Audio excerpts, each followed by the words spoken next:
নমস্কার বন্ধুরা, ভতেশ্বর study centre চ্যানেলে তোমাদের স্বাগতম। তোমাদের জন্য দারুণ একটি সুখবর। ওয়েস্ট বেঙ্গল ক্লার্কের জন্য বিজ্ঞপ্তি জারি হয়েছে, অর্থাৎ ওয়েস্ট বেঙ্গলে ক্লারিক্যাল পোস্টে নিয়োগের জন্য বিজ্ঞপ্তি যেটি জারি হয়েছে, যেখানে আবেদন তোমাদের শুরু হয়েছে।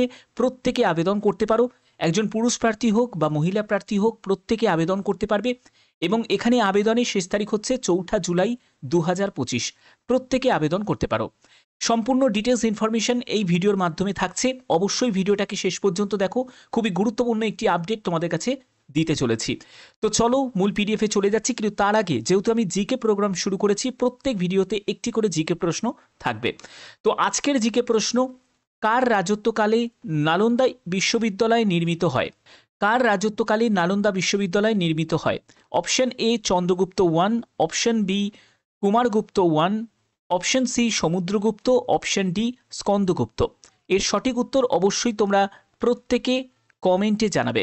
ঠিক আছে, তো চলো মূল পিডিএফে চলে যাচ্ছি। তো দেখতে পাচ্ছ আমি পিডিএফটা ওপেন করে নিয়েছি।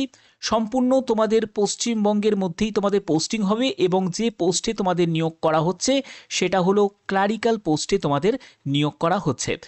তো তোমাদের কোথায় নিয়োগ হচ্ছে সেটা হলো S N Bose national centre for basic সায়েন্সে, কলকাতা। দেখতেই পাচ্ছ যে পোস্টে নিয়োগ করা হচ্ছে, অ্যাকাউন্টস ক্লার্ক পোস্টে নিয়োগ করা হচ্ছে। এখানে তোমাদের আবেদন করতে গেলে কী কী ক্রাইটেরিয়া ফুলফিল করতে হবে আমি সেই ব্যাপারেও চলে যাচ্ছি। কিন্তু তোমাদের দেখো এখানে ডিটেলসটা তোমাদের দেওয়া আছে যে কোথায় তোমাদের আবেদনপত্র জমা করতে হবে। সম্পূর্ণ ডিটেলস কিন্তু এখানে মেনশন করা আছে, এই ঠিকানায় তোমাদের আবেদনপত্র জমা করতে হবে। এই ব্যাপারে আমি পরে আসছি, আগে তোমাদের কোয়ালিফিকেশনের জায়গাটা তোমাদের কাছে ক্লিয়ার করে দিই। তো দেখতেই পাচ্ছ যে এখানে তোমাদের অ্যাকাউন্টস ক্লার্ক পোস্টে নিয়োগ করা হচ্ছে, এবং শূন্যপদ আছে 2টি। যেখানে জেনারেল প্রার্থীদের জন্য শূন্যপদ আছে, অর্থাৎ এসসি এসটি প্রত্যেকে আবেদন করতে পারো, কিন্তু অ্যাজ এ তোমাকে জেনারেল হয়েই আবেদন করতে হবে। এখানে তোমাদের 27,000 টাকা প্রতি মাসে তুমি বেতন পাবে। এখানে বয়স হচ্ছে 27 থেকে 35 বছরের মধ্যে। বিকম অনার্স যারা করেছো 50% নাম্বার নিয়ে তারা আবেদন করতে পারো। ডিজারেবল কোয়ালিফিকেশান মানে অগ্রাধিকার পেয়ে যাবে যদি তোমার এমকম যোগ্যতা যদি থাকে 60% নাম্বার নিয়ে। বাট এটা কিন্তু ম্যান্ডেটারি নয়, ম্যান্ডেটারি সেটা হলো এটাই। ঠিক আছে, এবং তোমাদের এসেন্সিয়াল এক্সপিরিয়েন্স হিসাবে 5 বছরের অভিজ্ঞতার কথাও বলা হচ্ছে। এখানে দেখো তোমাদের ফর্মটা ফিল আপ করবে, এবং ফর্মটা ফিল আপ করে যাবতীয় অ্যাটেস্টেড কপিগুলো সেগুলো সঙ্গে অ্যাটাচ করে তোমাদের এখানে দেখতে পাচ্ছ একটি পাসপোর্ট সাইজের ছবি নির্দিষ্ট জায়গা লাগিয়ে দিয়ে এই ঠিকানায় তোমাদের পাঠিয়ে দিতে হবে। ঠিকানাটা ভালো করে নোট ডাউন করে নাও। Registrar S N Bose national centre for basic science, তারপরে হচ্ছে block JD sector 3, Salt Lake, Kolkata 7,01,06।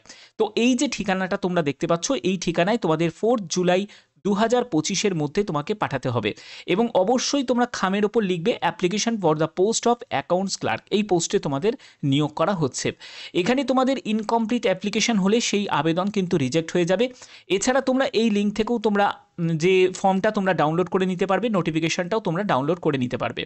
এখানে তোমরা দেখতে পাচ্ছ যে এই যে ফর্মটা, এই ফর্মটা তোমরা কিভাবে ফিল আপ করবে।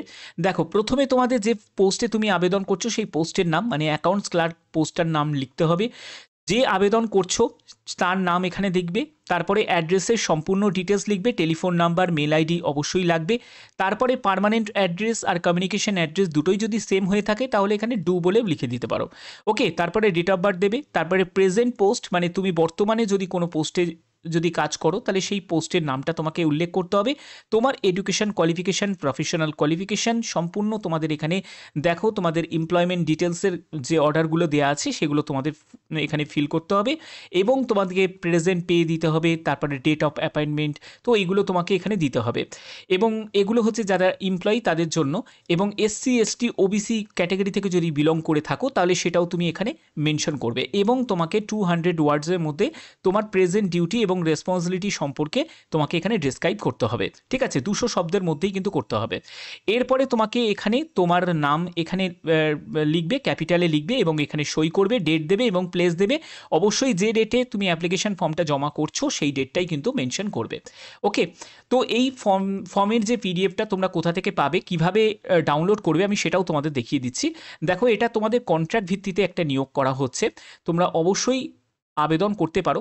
ঠিক আছে, এবার দেখো তোমরা কিভাবে ফর্মটা ডাউনলোড করবে। ফর্মটা ডাউনলোড করার জন্য তোমাদের এই যে তোমরা দেখতে পাচ্ছ আমি হোম পেজে চলে এসেছি, এখান থেকে জাস্ট কল করে নিচের দিকে নামবে, এখান থেকেই তোমরা জব বলে যে একটা অপশান তোমরা দেখতে পাচ্ছ, এই যে জবস বলে, এইখান থেকেই তোমরা এই নোটিফিকেশানটা তোমরা ডাউনলোড করে নিতে পারবে। দেখো এখান থেকে তোমাদের অ্যাডভার্টাইজমেন্ট বলে যে আছে এই অপশানে যখনই তুমি ক্লিক করবে তুমি এই নোটিফিকেশানটা ডাউনলোড করে নিতে পারবে। ঠিক আছে, হয়তো তোমাদের এটা পার্মানেন্টভাবে না হলেও তোমাদের টেম্পোরারিভাবে নিয়োগ হচ্ছে, কিন্তু তোমাদের এক্সটেন্ড করতে পারে। ঠিক আছে, এবং সেটা যেহেতু এখানে কোনো মেনশন করা নেই যে কত বছরের জন্য নিয়োগ করা হচ্ছে, তো অবভিয়াসলি তোমরা প্রত্যেকে আবেদন করতে পারো এবং খুব ভালো একটা সুযোগ। যেহেতু পশ্চিমবঙ্গে বিজ্ঞপ্তি জারি হয় না এবং এই বিজ্ঞপ্তি জারি হয়েছে, যারা যারা আবেদন করতে ইচ্ছুক তারা ভালো করে একবার ভিডিওটা দেখে নিয়ে বুঝে তারপরে আবেদন করে দিও। বাদবাকি যে কোনো আপডেটের জন্য অবশ্যই চ্যানেলটাকে সাবস্ক্রাইব করে রাখবে, বেল আইকনটাকে অল করে রাখবে। এখনের মতো এটুকুই, টাটা।